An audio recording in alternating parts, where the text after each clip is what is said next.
오전에 이어서 계속해서 열왕기상서 대화설교 진행하도록 하겠습니다. 이 시간에는 분열된 제사장 나라라고 하는 제목으로 하나님 말씀, 계시의 말씀 상고해 보려고 합니다. 여러분은 정체성의 분열을 겪어본 적이 있나요? 분열이라고 하는 것은 이제 찢어진다는 거죠.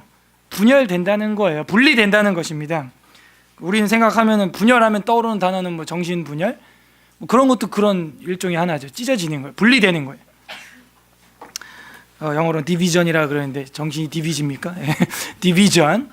분열이 일어나는데 여러분은 정체성의 분열을 겪어봤냐 이거예요. 분리를 말해요. 분리. 부모와 자식이 분열되면 어떻게 되는 줄 아시죠? 분리되면 대성통곡이 일어납니다. 2세에서 3세 사이에 5세까지도 보는데 가장 극심하게 일어나는 그 반응 중에 하나죠. 그 엄마와 아이가 분리되기를 원치 않는 것이죠. 그래서 별명이 붙여지는데 코알라라고 합니다. 코알라. 늘 붙어 있는 거예요, 엄마랑.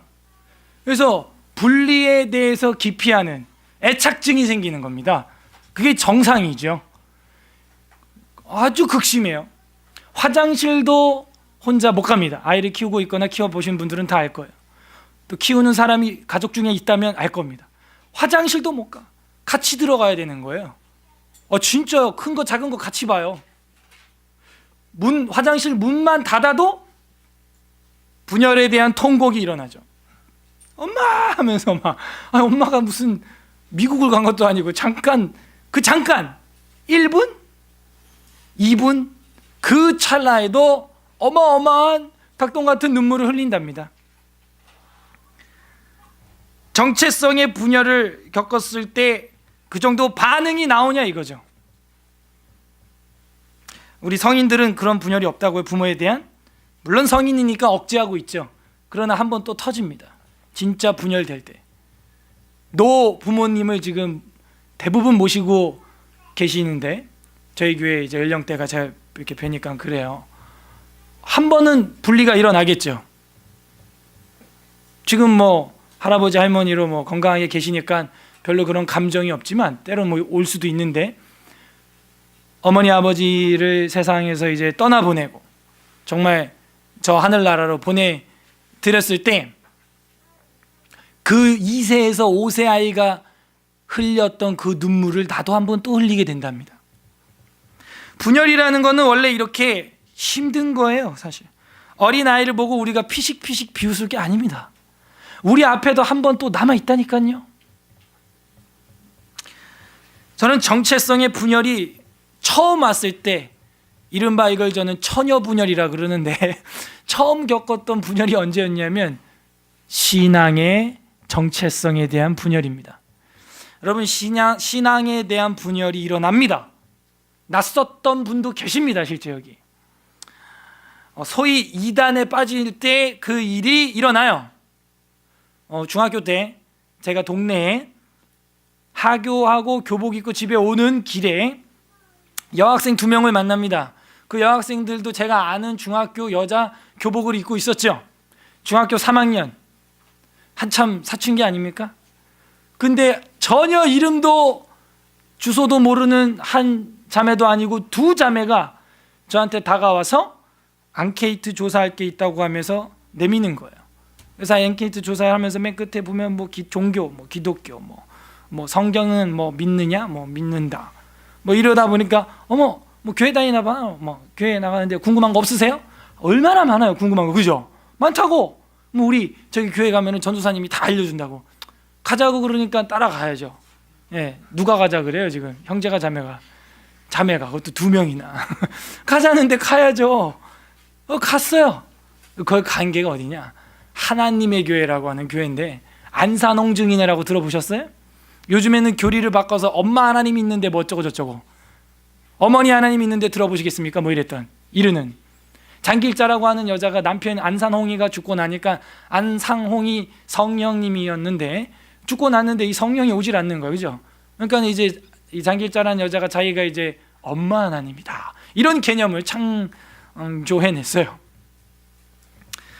그래서 거기 이렇게 갔더니 뭐 전도사 같은 목사 같은 뭐 그 이단이죠. 하나 앉아 있고 책상에 저보고 앉히더니 뭐 성경 뭐 밑줄 친 거 몇 개 빨간색 밑줄 친 거 착착착 몇 군데 이제 탁탁탁 보여주니까 저는 또 뿅 해가지고 이게 진짜인가 보다.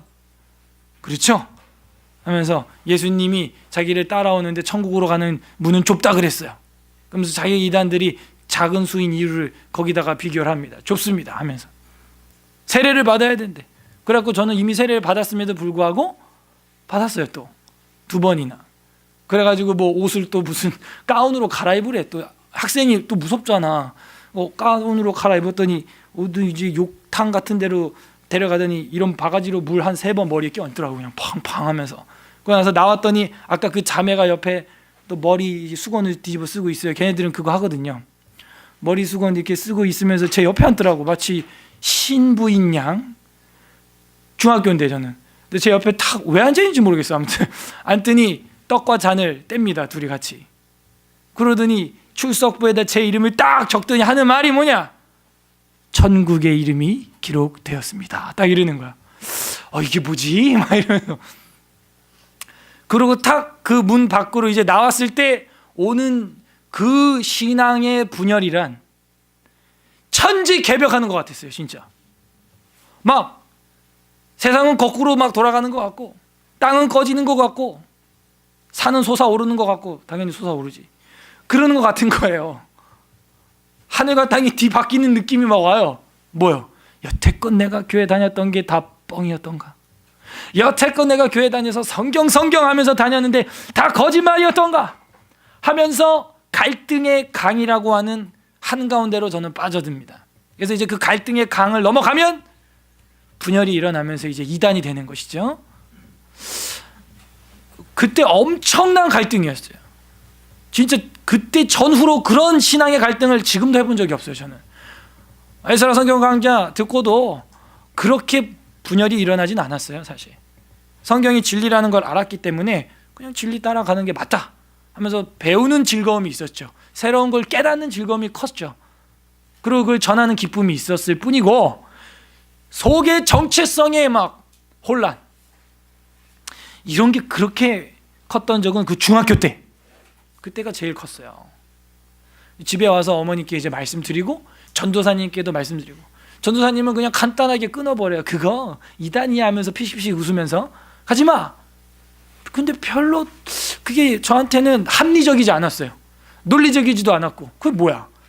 저 이단이라고 하는 전도사가 나한테 여기 저기 여기 하고 탁 성경 보여준 것처럼 전도사님도 나한테 그건 아니고 이렇게 보면은 걔네들은 이단이야 거짓 선지자야 그거는 이렇게 해줘야 되는데 그냥 아무것도 안 보여주면서 말로만 그거 이단이야 이단으로 정죄된 것이야 이러고 덮어버리니까 전혀 비논리적이고 합리적으로 보이는 거예요. 비합리적으로 보이는 거예요. 그러지 않겠어요? 그래서 오히려 더 흔들렸어요. 저는 정체성이. 우리 정통이라는 신앙이 이거밖에 안 되는구나. 이단들은 성경 보여주면서 착착착 이러는데 우리는 아무것도 안 보여주고 그거 이단으로 정죄된 거야. 그냥 맨입으로 끝나는 거예요. 그냥 어이구야. 그래서 저는 더 흔들렸어요. 그때 중학교 때 어머니께 보여드렸어요. 어머니께 말씀드렸어요. 그때 이제 어느 정도 정리가 됐는데 어머님이 제가 거기서 받아왔던 유인물들 테이프나 말씀이라고 하는 그 테이프 유인물들 뭐 팜플렛 이런 거를 탁 보시더니 이건 아닌 것 같다 그러면서 들고 저 손을 딱 붙잡고 그 하나님의 교회에 다시 갔습니다. 다시 딱 가더니 문 탁 열자마자 그 설교 말씀 테이프하고 팜플렛을 탁 한 손에 쥐고 그쪽을 향해서 집어 던져 그냥 확 집어 던지면서 다시는 연락하지 마 이러고 문 콱 닫고 가니까 정체성이 정리가 딱 끝났어요. 제가 그지 뭐 이 정도는 해줘야 우리한테 뭔가 있다라는 게 이게 이렇게 반증되는 거 아니에요?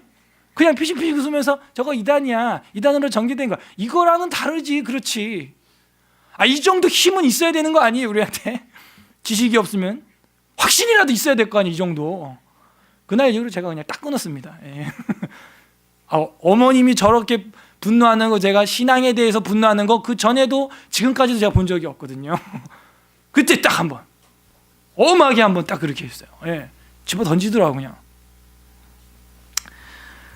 여러분, 분열이 일어날 때 이 정도 반응이 나와야 한다는 거예요.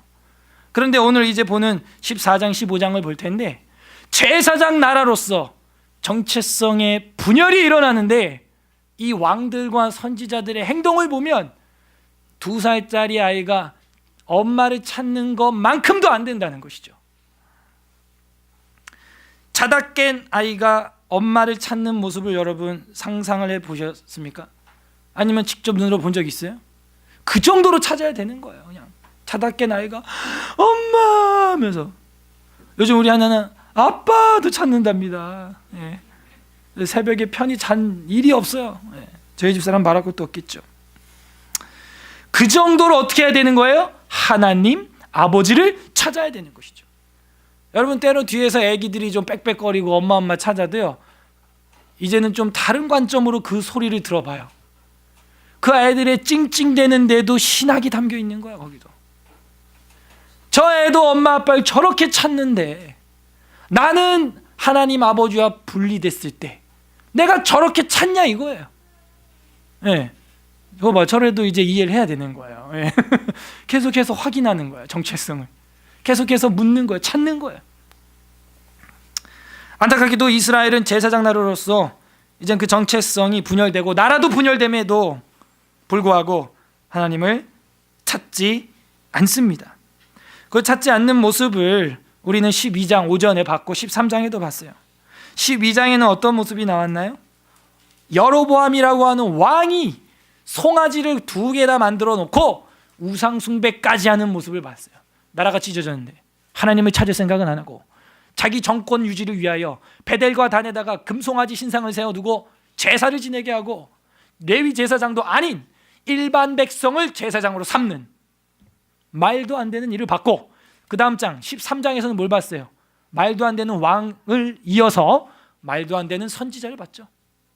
그 베델이라고 하는 곳에 늙은 선지자 기억나십니까?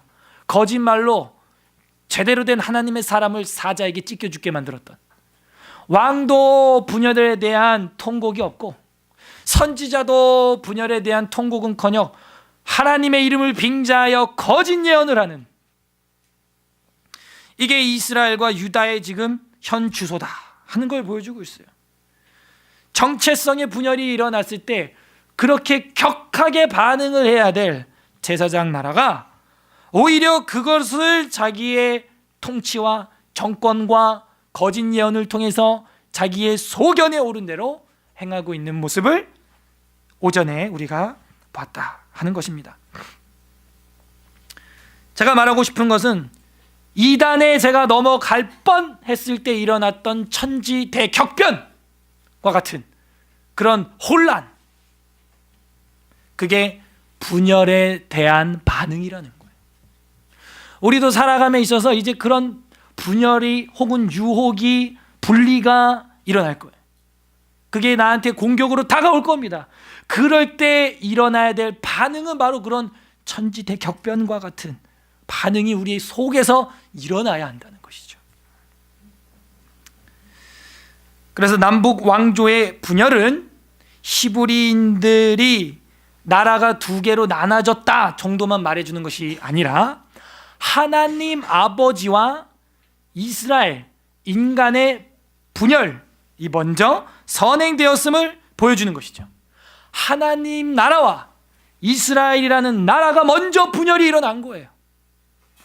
그리고 나서 가시적으로 그 이스라엘이 북이스라엘과 남유다로 분열을 하게 된 것이죠. 그래서 이스라엘의 그 영성을 12장의 여로보암의 영성과 13장의 늙은 베델의 선지자의 영성을 통해서 우리가 살펴봤습니다. 이거는 역사의 아이러니인데요. 베트엘 하는 것은 뜻이 뭐였어요 원래? 베트엘, 하나님의 집이었죠. 그런데 이제 오전 예배 지금 이 서론과 오전의 설교, 오후 예배 이 서론, 지금 이거 연결을 해보니까 그 베델이 지금 뭐가 되고 있어요? 하나님의 집이 되고 있어요? 아니라는 거죠. 우상의 집이 되고 있고 거짓의 집이 되고 있다는 거예요. 지금 하나님과의 분리에서, 분열에서 일어난 결과입니다. 실제로 정신분열증이 있는 사람들이 보여주는 반응이랑 별반 차이가 없죠. 다 거짓말이에요. 정상적인 말이 하나도 없죠. 제정신이 아니에요. 그죠? 금송아지를 섬겨요. 다른 걸 내 엄마 아빠라 그러고, 안 보이는데 보인다 그러고, 엉뚱한 거에 애착증이 가 있고, 정작 가야 될 애착의 관계에는 오히려 미워하고 증오하고 있고, 다른 게 아니에요. 정신적인 분열과 신앙의 정체성의 분열은 동일한 반응을 보여준다 하는 것을 저는 이 본문들을 보면서 깨닫게 되었습니다. 그래서 이제 14장부터 구조를 또 말씀을 드리면은 12장, 13장은 오전에 봤으니까요. 그래서 큰 교훈은 뭐였어요? 오전에 봤던 거 복습을 하면 하나님의 말씀은 바뀌지 않고 반드시 이루어진다. 그걸 봤어요. 나라가 쪼개진다 그러면 쪼개지고, 재단이 쪼개진다 그러면 쪼개지고, 요시아가 나타난다 그러면 나타나고, 심지어 하나님의 사람도 하나님의 금지령을 어기면 죽는다 그랬으면 죽는 거예요. 쪼개지는 거예요.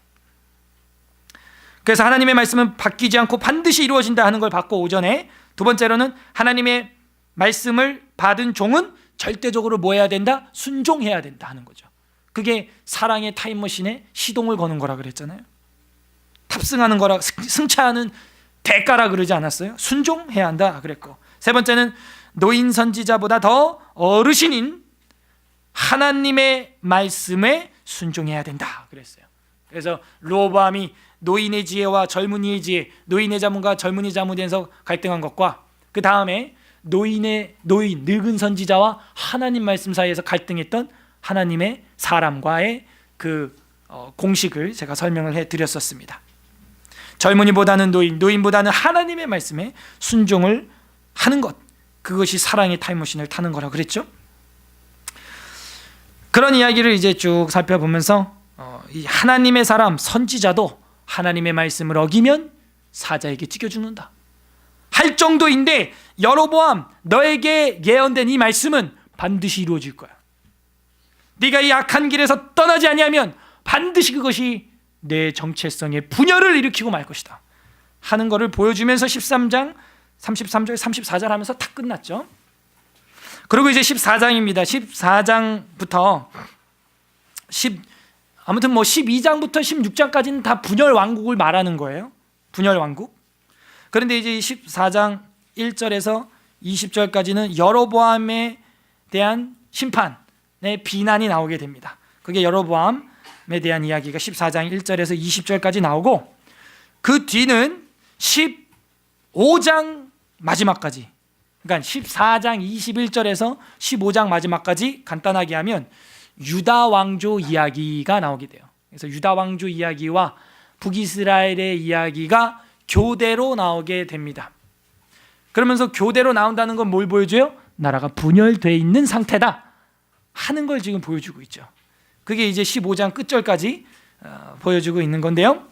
제가 이제 진행하면서 여기부터 여기까지 무슨 내용이다 하는 거를 제가 봐 나가면서 이제 말씀드리겠습니다. 자, 구조 설명은 다 해드렸어요. 여로보암에 대한 비판이 14장 1절에서 20절이 나옵니다. 그래서 14장 1절에서 20절 내용은 아까 우리가 잠깐 1절부터 5절까지 읽었지만 무슨 내용이냐면, 이 여로보암 금송아지를 만들었던 왕의 아들이 병이 걸리니까 이거에 대하여 자기가 왕이 될 것을 예언해 주었던 아히야, 아까 그 아히야라는 선지자가 오전에 나왔었죠. 그 아히야라고 하는 선지자한테 가서 물어보라고 하는 거예요. 지난주에 우리가 봤죠. 그 사람이 옷을 찢어가지고 10조각을 뭐 취하라 뭐 이런 거 있었잖아요. 그래서 그거를 이제 해줬던 게 아히야라고 하는 선지자인데, 그 선지자한테 다시 가서 한번 물어봐 달라 하는 이야기가 나오게 됩니다. 14장 1절에 보세요. 그때 여로보암의 아들 아비야가 병든지라. 그래서 그 아들 그 병든 것 때문에 그 옛날 다시 그 선지자를 찾아가게 됩니다. 여로보암이 자기 아내에게 이르되 청하건대 일어나 변장을 하고 사람들이 그대가 여로보암의 아내임을 알아보지 못하게 하고 실로로 가라. 거기서 선지자 아히야가 있나니 그는 이전에 내가 이 백성의 왕이 될 것을 내게 말한 사람이라 해가지고 사람들 앞에 부끄러우니까 변장하고 가서 물어보라는 거예요. 그래서 손에 떡이랑 과자를 줍니다. 3절 그대의 손에 떡 10개와 과자와 꿀 한 병을 가지고 그에게로 가라. 그가 그대에게 이 아이가 어떻게 될지를 알게 하리라. 그래서 아들이 죽을 병이 걸린 것 같은데 아비야가 죽을지 살지 하나님의 사람 아히야한테 선지자한테 가서 물어봐 달라. 이제 이런 이야기가 나오게 됩니다. 6절 넘어갑니다. 그가 문으로 들어올 때 아히야가 그 발소리를 듣고 말하되 여로보암의 아내여, 변장해도 다 알아 하나님의 사람, 들어오라. 네가 어찌하여 다른 사람인 채 하느냐? 내가 명령을 받아 흉한 일을 내게 전하리니. 이 명령 누구한테 받았을까요? 하나님한테 받은 거죠. 가서 여로보암에게 말하라. 이스라엘의 하나님 여호와의 말씀이 내가 너를 백성 중에서 들어 내 백성 이스라엘의 주권자가 되게 하고, 이제 왕으로 삼아줬잖아요. 나라를 다윗의 집에서 찢어내어, 이게 분열이라는 거예요. 디비전, 찢어냈다는 거예요. 찢어내어 내게 주었거늘 너는 내 종 다윗의 명령을 지켜 전심으로 나를 따르며 나 보기에 정직한 일만 행하였음과 같지 아니하고 내 이전 사람들보다도 더 악을 행하고, 이전 사람이라고 해봐야 누구밖에 없어요. 솔로몬밖에 없죠. 더 우상 숭배했다는 거예요. 더 악을 행하고 가서 너를 위하여 다른 신을 만들며 우상을 부어 만들어 나를 노엽게 하고 나를 내 등 뒤에 버렸어. 너 보니까. 그러므로 내가 여로보암의 집에 재앙을 내려 여로보암에게 속한 사내는 이스라엘 가운데 매인자나 노인자나 다 끊어버리되 거름더미를 쓸어버림 같이 여로보암의 집을 말갛게 쓸어버릴지라. 해서 다 멸종시키겠다는 거예요.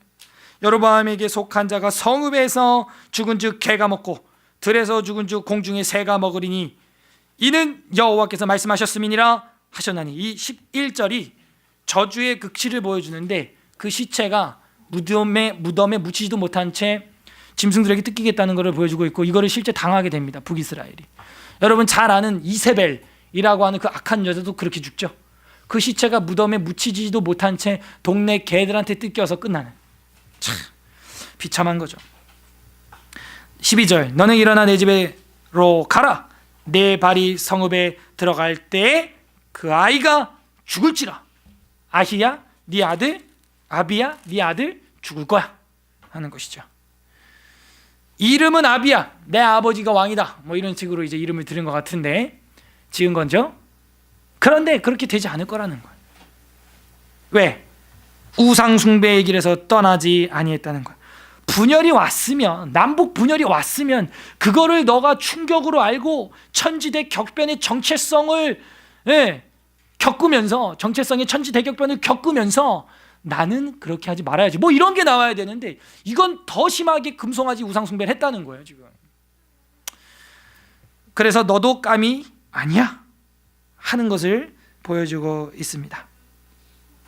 17절 여로보암의 아내가 일어나 디르사로 돌아가서 집 문지방에 이를 때 그 아이가 죽은지라. 그 하나님 말씀대로 된다니까요. 다. 온 이스라엘이 그를 장사하고 그를 위하여 슬퍼하니 여호와께서 그 종 선지자 아히야를 통하여 하신 말씀과 같이 되더라. 오전 예배랑 똑같은 맥락이 지금 계속 흘러가고 있습니다. 말씀대로 반드시 되는 것입니다. 19절 여로보암의 그 남은 행적 곧 그가 어떻게 싸웠는지와 어떻게 다스렸는지는 이스라엘 왕 역대지략에 기록되니라. 여로보암의 왕이 된 지 22년에 그가 그의 조상들과 함께 잠에 죽었다는 얘기입니다. 그의 아들 나답이 대신하여 왕이 되니라 하면서 21절부터 31절 끝절까지 뭘 보여주냐면, 이제 북쪽 이스라엘의 왕 이야기는 잠깐 멈추고 남유다 르호보암 왕조로 이제 넘어갑니다. 이 본문 구조 자체가 이제 분열된 나라를 보여주고 있죠. 북쪽 한 번, 남쪽 한 번, 남쪽 한 번, 북쪽 한 번, 북쪽 한 번, 남쪽 한 번, 이런 식으로 왔다 갔다 하니까 우리도 분열이 일어나. 이게 도대체 어느 나라 이야기인지 이 맥이 안 잡혀요. 왜냐하면 그걸 써주지 않고 막 쓰고 있거든요. 성경은 뭐 북쪽이다 남쪽이다 이런 말이 없어요. 성경에 그냥 뭐 유다 왕 누가 있을 때 뭐 이스라엘 왕 누구고 막 이런 식으로 막 넘어가는 거예요. 알아 먹어야 되는데, 유다 왕 누구가 있을 때 이스라엘 왕 누구고 이러고 넘어가면요, 유다 하면 남쪽 북쪽 어디예요? 남쪽. 이스라엘 왕 하면 남쪽 북쪽 어디예요? 북쪽. 그냥 자동으로 여러분이 그거를 이해를 하셔야 됩니다. 보세요. 20절에 여로보암 왕이 된 지 22년에 이제 그 아들 나답이 대신해서 이제 됐다 하면서 21절 보세요. 솔로몬의 아들 르호보암은 유다 왕이 되었으니, 방향이 전혀 안 나오죠. 남쪽인지 북쪽인지, 그죠? 그냥 유다 왕이 됐으니 이러면 유다 하면 남쪽이구나, 이렇게 알아야 돼요. 이스라엘 그러면 북쪽이구나. 그렇게 이해를 하셔야 됩니다. 다시 21절, 솔로몬의 아들 르호보암은 유다 왕이 되었으니 르호보암이 왕위에 오를 때 나이가 41세라 여호와께서 자기 이름을 두시려고 이스라엘 모든 지파 가운데서 택하신 성읍 예루살렘에서 17년 동안 다스리니라. 그의 어머니의 이름은 나아마요 암몬 사람이더라. 이게 쓰는 이유가 있는 거죠. 그러니까 여자 이름을 되도록이면 성경은 쓰지 않는데 썼다는 것은 문제가 있다는 겁니다. 문제는 좋은 문제일 수도 있고 나쁜 문제일 수도 있죠. 근데 여기서 우리가 오전에 살펴본 바 르호보암이 전갈채찍으로 뭐 어쩌고저쩌고 뭐 이러는 걸로 볼 때 좋은 이야기는 아닌 것 같아요. 그 성격이 포악한 말로 이르되 뭐 이런 게 나왔죠, 오전에. 그러니까는 그 엄마의 영향이 있는 거예요. 솔로몬 성격이 포악한 면도 있지만 그건 권력에 의한 정치였고 성격 자체가 뭐 그렇게 못 받아줄 만큼 포악한 모습은 우리는 못 봤어요, 사실 솔로몬에게. 그러면 이건 누구에게서 온 성격이냐? 그 암몬 사람 나아마라고 하는 어머니로부터 이어받은 것이죠. 그래서 그렇게 쓰고 있는 거예요. 그래서 착한 왕 이야기할 때도 그 엄마 이야기가 나오고 나쁜 왕 이야기할 때도 그 엄마 이야기가 나옵니다, 성경에는. 그래서 그렇게 쓰고 있어요. 22절, 유다가 여호와 보시기에 악을 행하되, 그러니까 22절도 방향이 없죠. 남쪽을 말하는 거예요. 유다가 했으니까. 여호와 보시기에 악을 행하되 그의 조상들이 행한 모든 일보다 뛰어나게 하여 그 범한 죄로 여호와를 노엽게 하였으니 이는 그들도 산 위에서 모든 푸른 나무 아래에서 산당과 우상과 아세라상을 세웠음이라.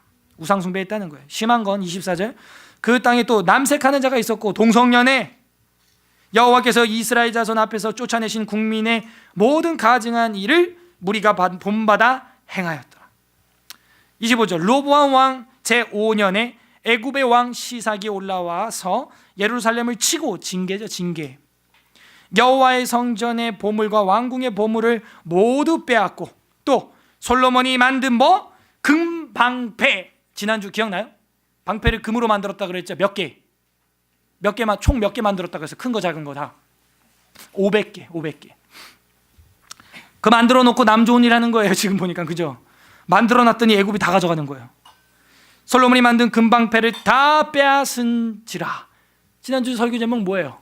금보다 귀한 법. 그러니까 그 금, 이렇게 허무하게 없어지는 거예요. 그 금. 그걸 위해서 그렇게 애를 썼네요, 솔로몬과 히람은. 27절,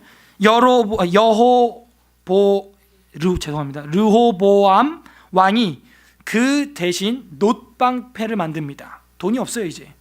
히람도 이제 보이지 않습니다. 놋으로 방패를 만들어 왕궁문을 지키는 시위 대장의 손에 맡김에 왕이 여호와의 성전에 들어갈 때마다 시위하는 자가 그 방패를 들고 갔다가 시위소로 도로 가져갔더라. 르호보암의 남은 사적과 그의 행한 일은 모든 일은 유다 왕 역대 지략에 기록되지 아니하였느냐. 조선 왕조 실록 같은 실록입니다. 르호보암과 여로보암 사이에 항상 전쟁이 있느니라. 이게 지금 14장 결론이에요. 지금 르호보암이 그의 조상들과 함께 자니 그의 조상들과 함께 다윗성에서 장사되니라. 그의 어머니의 이름은 나아마요 암몬 사람이더라 하면서 또 거론되죠. 그의 아들 아비암이 대신하여 왕이 되니라 하면서 이방 여자와의 교류, 이방 여자의 신앙, 이것이 지금 유다 예루살렘을 얼마나 어렵게 하고 있는지를 계속해서 그 어머니를 거론하면서 두 번이나 말을 하고 있는 겁니다.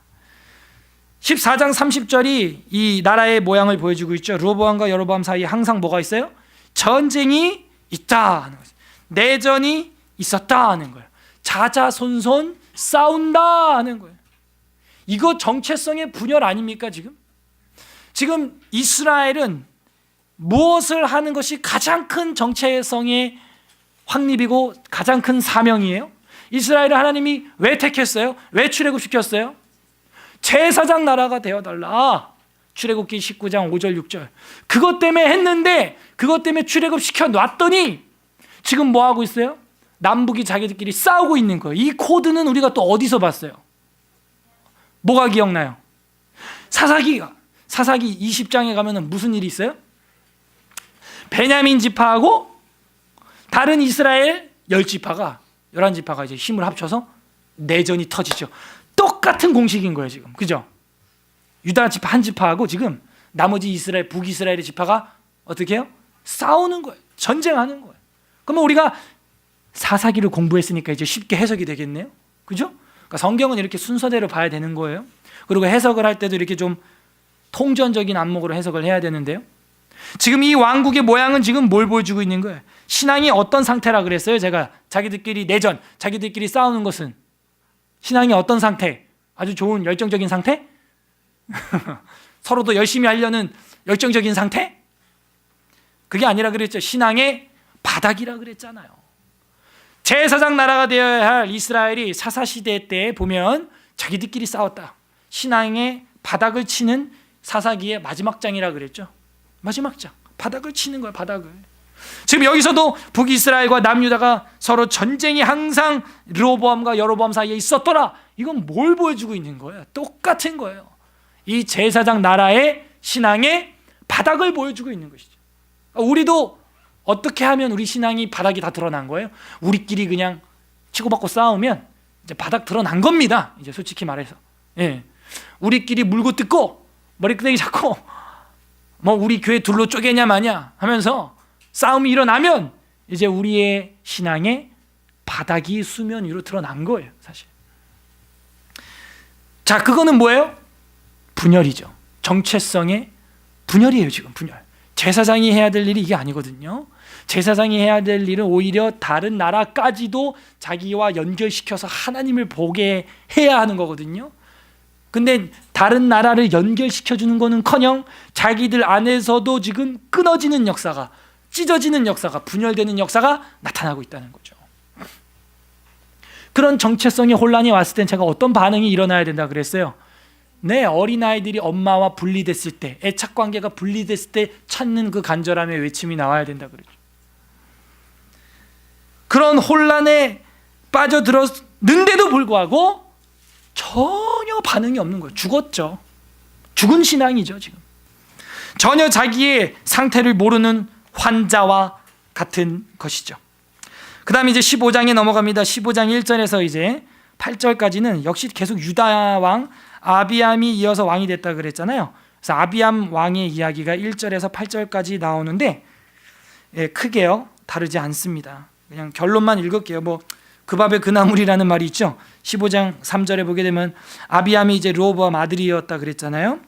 15장 3절 아비암이 그의 아버지가 이미 행한 모든 죄를 행하고 플러스 그의 마음이 그의 조상 다윗의 마음과 같지 아니하여 그의 하나님 여호와 앞에서 온전하지 못하였다 이렇게 쓰고 있어요.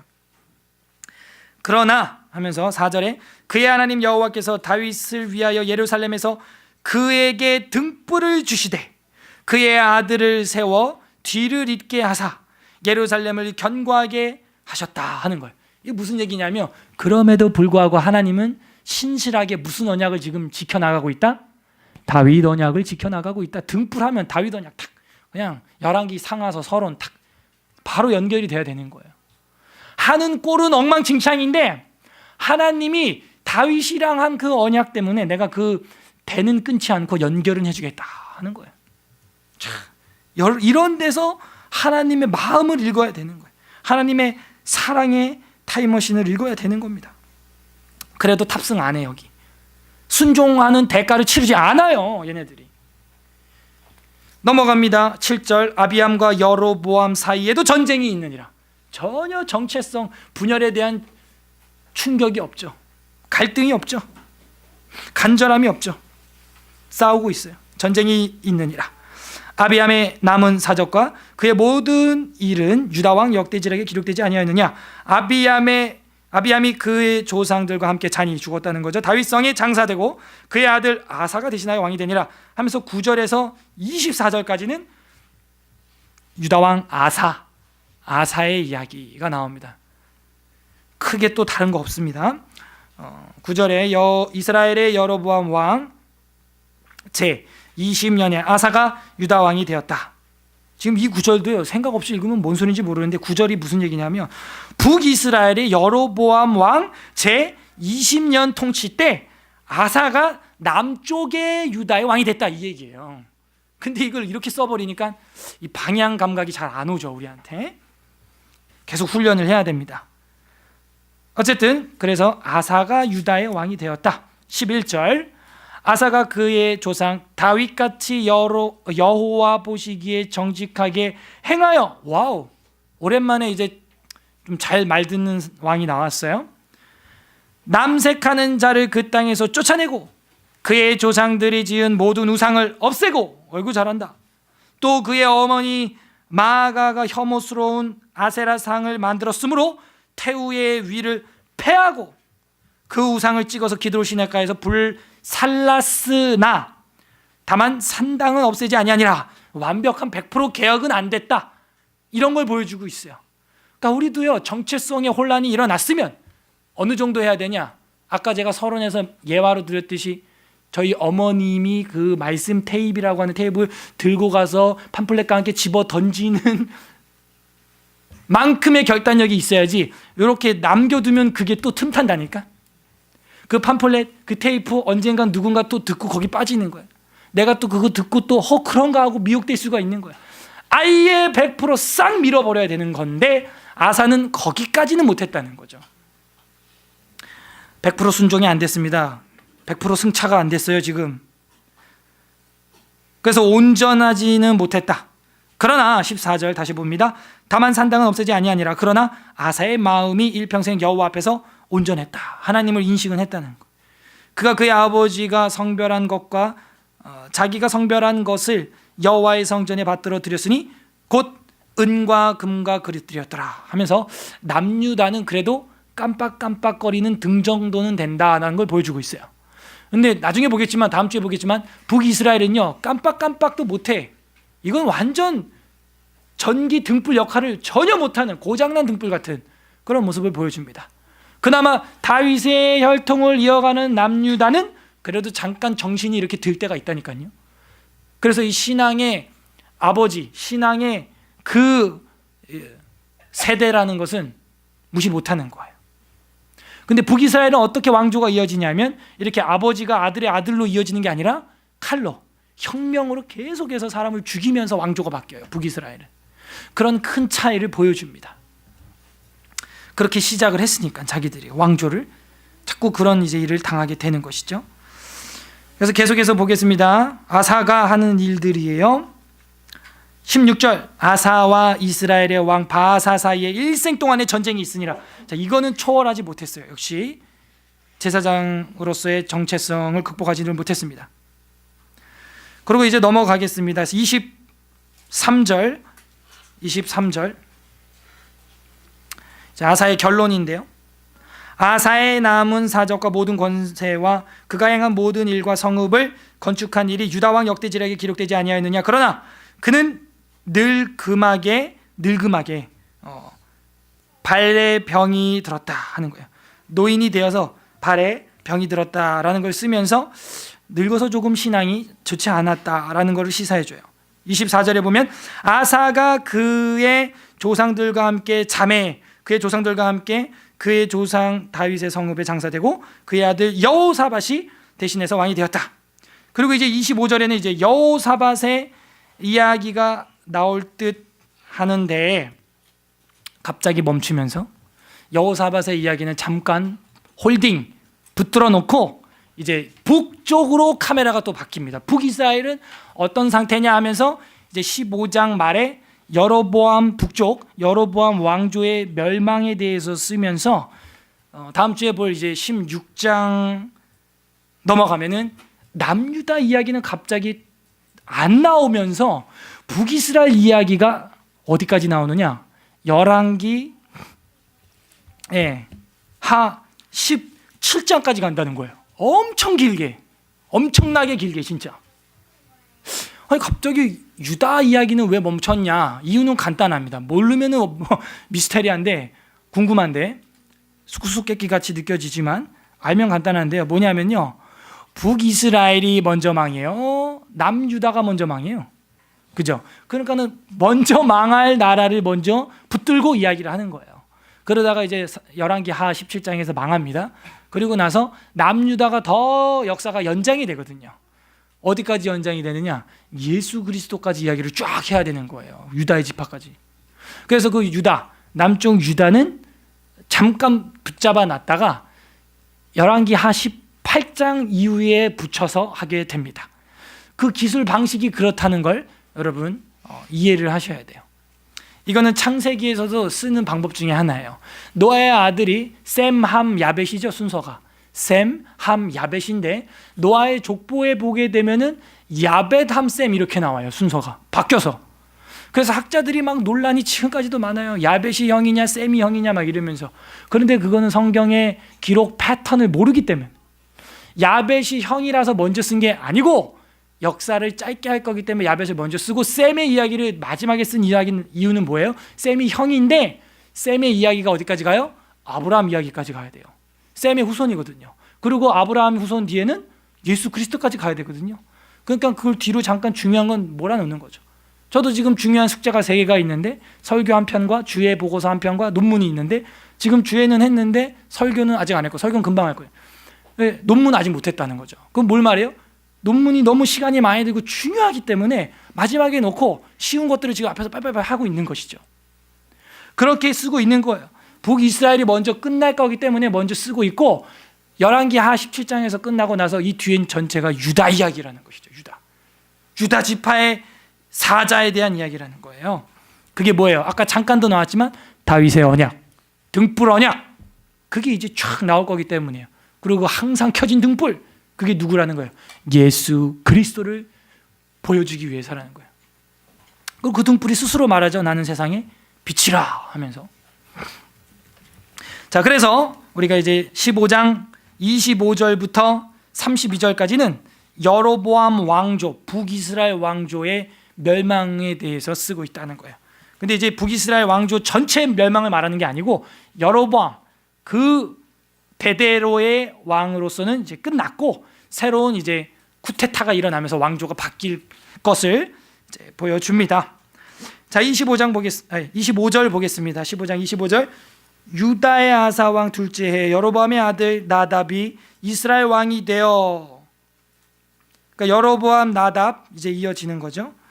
2년 동안 이스라엘을 다스리니라. 그가 여호와 보시기에 악을 행하되 그의 아버지의 길로 행하며 그가 이스라엘에게 범하게 한 그 죄 중에 행한지라. 여러분, 여로보암이 범한 죄 중에 가장 큰 죄가 뭐였어요? 오전에 보니까 금송아지죠. 그러니까 이 성경이 쓰지 않아요. 이제 아버지 여로보암의 죄에선 떠나지 아니했다 했을 때는 바로 그 금송아지 우상숭배로 여러분은 연결을 시켜서 해석을 해야 됩니다. 27절.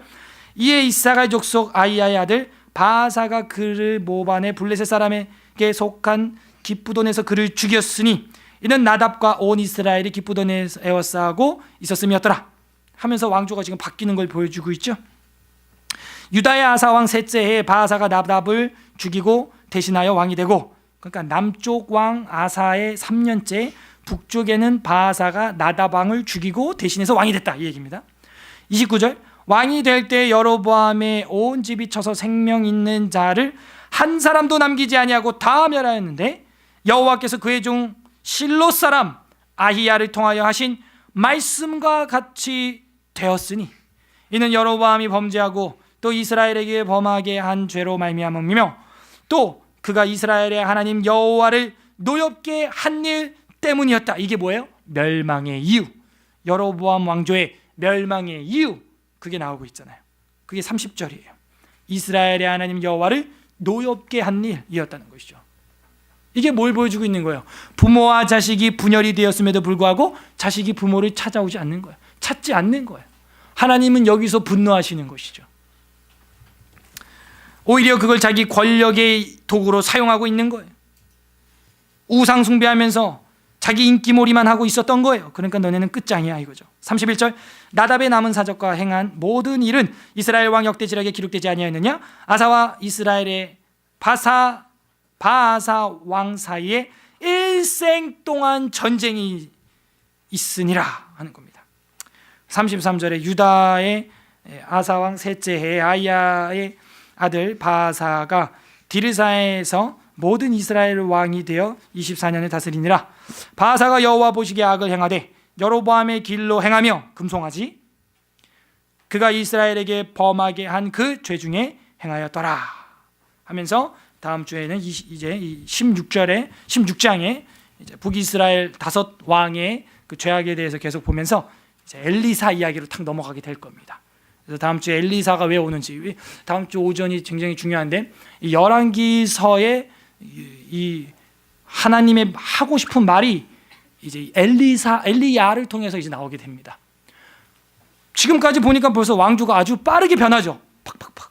근데 갑자기 16장, 17장 딱 가니까 아주 느리게 가요. 아합 왕조 때는요, 이 열왕기상 끝장까지 가버려요. 네, 마지막 장까지 22장까지 갑니다. 뭐 이렇게 길게 가냐? 거기 지금 할 말이 있다는 거죠.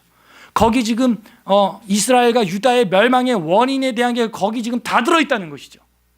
그게 엘리사 시대에 이제 드러나게 된다는 것입니다. 그래서 미주알 꼬주알 그 엘리사 이야기가 길어지는 이유는, 엘리야 이야기가 길어지는 이유도 거기 있는 것입니다.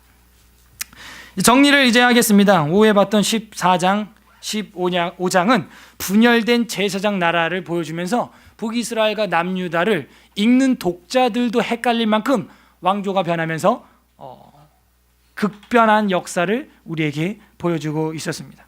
그럼에도 불구하고 제가 문제 삼는 문제는, 그런 정체성의 분열이 일어났음에도 불구하고, 가시적인 나라의 분열이 일어났음에도 불구하고 전혀 분열을 겪은 사람의 반응이 아니었다는 거예요. 분열에 대해서는 반응이 있어야 된다고 제가 모두의 말씀을 드렸습니다. 아이가 엄마랑 분열이 일어났을 때, 우리가 하나님과 분열이 일어났을 때, 다 큰 성인이 부를 부모님을 이 세상에서 떠나 보내며 분열이 일어났을 때 당연히 반응이 있어야죠. 반응이 없다는 거예요. 제사장 나라가 돼가지고. 여러분, 때로는 우리가 넘어질 수도 있고 하나님과의 분열로 말미암아 쓰러질 수도 있습니다. 그러나 우리가 성경 곳곳에서 보지만, 회개하면 마른 손도, 마비됐던 손도 하나님은 회복시켜 주세요. 이건 뭘 보여주냐면요, 제가 역시 또 만든 신조어인데, 신앙에도 넘어질 수가 있는데 어떻게 넘어져야 되는 거예요? 낙법으로 넘어져야 되는 거예요, 이게. 그래서 신앙의 낙법, 신앙에도 낙법이 있습니다. 이게 내가 넘어져도요, 법대로 넘어져야 되고 법대로 일어나야 되는 거예요. 그걸 벗어가면 여로보암처럼 되는 겁니다. 분열이 돼도 그 법 안에서 그걸 감당을 해야죠. 아니면 다 깨지는 거예요, 그냥. 오히려 더 이전의 왕들보다 악을 행하였더라, 이렇게 지금 쓰고 있잖아요, 기록이. 그러면 아무런 의미가 없는 거죠. 넘어져도 법칙대로. 여러분 스키나 보드나, 저는 그런 거 한 번도 타본 적은 없지만, 뭘 처음에 제일 1교시 하냐? 넘어지는 걸 연습을 제일 먼저 합니다. 스키나 보드나 스노우보드 이런 거 탈 때. 그래서 이제 넘어질 때 어떻게 넘어지느냐, 유도도 마찬가지. 뭘 먼저 배워요? 전방납법, 후방납법, 낙법을 먼저 배우는 거예요. 뭐예요? 넘어지는 법이죠. 쓰러지는 법이죠. 넘어지고 쓰러질 수 있는데 그 안에도 법이 있다는 거예요. 손이 마를 수 있는데 법이 있다고요. 다시 돌아오게끔 돼야 될 거 아니에요. 돌아와야 될 거 아니에요. 그 법칙 안에서 우리가 하나님께로부터 때로는 분열될 수도 있다. 때로는 우리가 미혹당해서 베델의 늙은 선지자들을 따라갈 수도 있다는 거죠. 그럴 때 하나님의 계시의 말씀이 임했을 때 그냥 입 싹 닫고 길가에 가서 사자 만나지 말고, 그 계시의 말씀이 임했을 때 어떻게 해야 되는 거예요? 그 자리에서 회개하는, 넘어지는 법칙이 나와야 될 거 아니에요. 그게 안 나오니까 다 부서지고 깨지는 거예요, 지금. 하나님 지금 부시고 싶어서 안 달랐어요, 지금? 허허, 잘 됐다. 너희 남쪽과 북쪽 사이에는 평생의 전쟁이 있어라 그래. 그러니까 우리가 글자만 읽으면은 아무런 감동도 없고 하나님 마음이 안 읽혀져요. 하나님은 지금 왜 이런 말을 하냐면, 그래, 남북 사이에 너는 평생 전쟁이 있어야 된다라고 말하는 거예요? 그게 아니라는 거죠. 이 분열이 일어나도 그 안에서 하나님 앞에 살려면 그 신앙의 낙법으로 넘어져야 될 거 아니에요. 근데 그걸 버리고 뭐 하고 있는 거예요? 그냥 자기에게 주신 권력을 마음대로 휘두르면서 금을 모으고 우상을 만들고 이전의 왕보다, 솔로몬보다 더 악한 짓을 행한다는 거예요. 이러면 안 되죠. 하나님이 그 리더를 세운 이유는, 그 왕을 세운 목적은 뭐냐면 제대로 넘어지라는 거예요. 제대로 넘어지고 정신 차리라는 거예요. 다시 일어나서 스키 타라는 거예요. 다시 달리라는 거지 끝장나라는 게 아니었거든요. 근데 그 권력과 힘을 가지고 일어나는 법을 몰라 애들이. 그걸로 더 그냥 불난 집에 휘발유 들이붓듯이 그 권력과 힘으로 회복시키는 데 쓰는 게 아니라 자기 나름대로 법칙으로 막 사용하는 거예요. 여러분, 하나님이 때로는 우리한테 재력, 지력, 체력, 권력, 지력 다 주신다니까요. 근데 그걸 우리가 어디다 써야 되느냐면요, 하나님의 사람들이 넘어졌을 때 내가 도와주는 일로 써야 되는 것이죠. 좀 넘어졌잖아요. 깨졌잖아요. 그때 나에게 하나님이 권력을 줬단 말이에요. 여로보암, 르호보암. 그거 어떻게 써야 되냐 이거예요. 정갈채찍 이게 아니고 이렇게 지금 넘어져 있는 이 상태를 수습하고, 그리고 사람들을 일으키는데 이 힘과 지력과 체력과 권력을 써야 되는 거라는 것이죠. 지금 우리나라에서도 간절히 원하는 게 그거 아니에요? 전 세계 국민들이 원하는 게 그거 아니에요? 지도자들이 그 힘과 권력과 지력과 체력과 재력을 가지고 뭐 했으면 좋겠다는 거예요? 힘든 사람들 좀 도와줬으면 좋겠다는 것이죠. 제가 오전에 얘기했잖아요.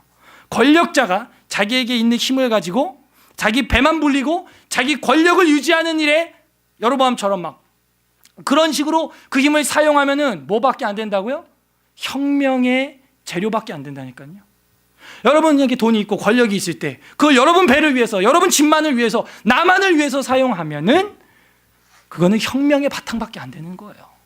그래서 볼셰비키 혁명, 프랑스 혁명 이런 게 막 일어나는 겁니다. 일어났던 거고요. 농민들이.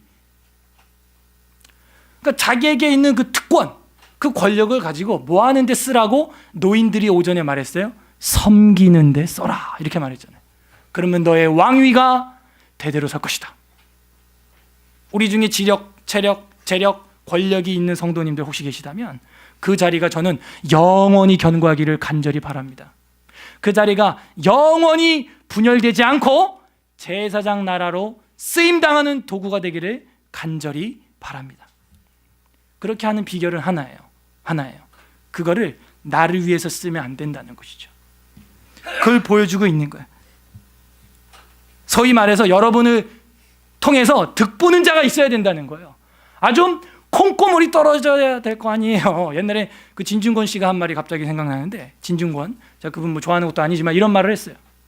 우리나라 대기업 1%를 위한 정책에 국민들이 오케이 한 이유는 대기업이 잘 되면 그 콩고물이 떨어져서 일반 우리 국민들의 일자리들이 창출되고 이럴까 해서 그 정책에 대해서 크게 반대를 안 했는데, 지금 와 돌이켜 보니까 이게 100분 토론에 나왔던 이야기예요.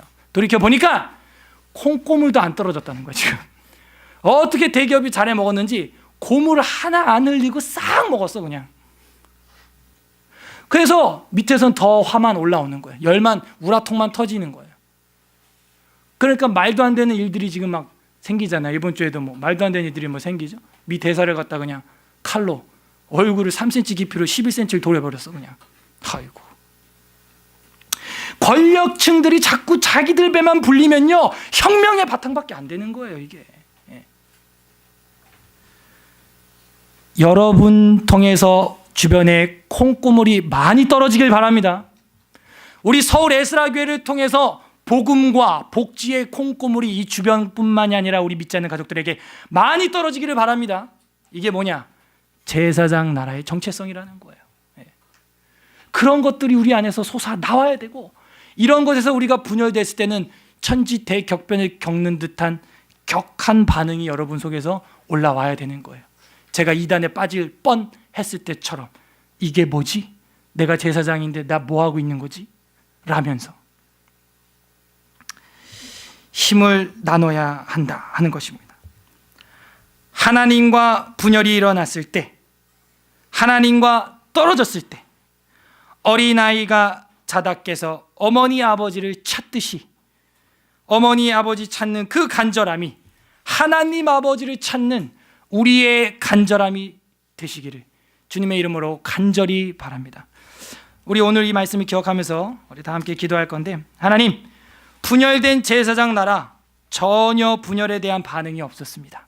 하나님, 제 마음도 제사장 나라의 정체성으로부터 분열된 듯한 삶을 살면서도 정체성에 천지대격변에 대한 신앙의 반응이 없었던 것 용서하여 주시옵소서. 이제는 우리를 통해서 신앙의 낙법을 알게 하시고 우리를 통해서 주변의 많은 사람들이 영생의 복을 누리고 콩고물 뿐만이 아니라 진정한 영생의 떡을 먹는 역사들이 일어나게 하여 주시옵소서. 우리 그렇게 두 가지 놓고 기도하고 우리 찬송하도록 하겠습니다. 기도하겠습니다. 하나님 아버지 감사드립니다. 저희들이 분열의